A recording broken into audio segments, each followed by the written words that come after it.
হলিউডের স্বর্ণালী পর্দা আর কান্ট্রি মিউজিকের সুর একই ফ্রেমে বাঁধা ছিল নিকোল কিডম্যান ও কিথ আরবানের ১৯ বছরের পথ চলায়।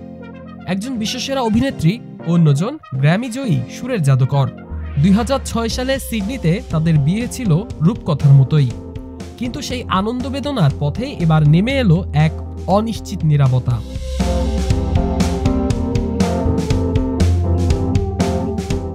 মার্কিন সংবাদ মাধ্যম সিএনএন এবং বার্তা সংস্থা রয়টার্স আজ নিশ্চিত করেছে যে এই ক্ষমতাধর জুটি তাদের দাম্পত্য জীবনে বিরতি নিয়েছেন এবং তারা আলাদা থাকতে শুরু করেছেন। তবে তারা আনুষ্ঠানিকভাবে বিবাহ বিচ্ছেদের সিদ্ধান্ত নিয়েছেন কিনা সেই প্রশ্নের উত্তর এখনও আন্তর্জাতিক গণমাধ্যমের কাছে অজানা। টিএমজি ওয়েবসাইটের খবর অনুযায়ী এতদিন যুক্তরাষ্ট্রের টেনেসি অঙ্গরাজ্যের ন্যাশভিলে একই সঙ্গে থাকতেন নিকল ও কিথ, কিন্তু গ্রীষ্মের শুরুতেই ৫৬ বছর বয়সী কিথ আরবান একই শহরে আলাদা বাসা নিয়েছেন। তবে সূত্রের খবর এই বিচ্ছেদের বিপক্ষে ছিলেন নিকোল কিডম্যান। পিপল ম্যাগাজিন এবং টিএমজির দাবি, তাদের বৈবাহিক সম্পর্ক টিকিয়ে রাখার জন্য তিনি প্রাণান্তকর চেষ্টা চালিয়ে গেছেন, কিন্তু সেই চেষ্টা কি শেষ পর্যন্ত ব্যর্থ হলো?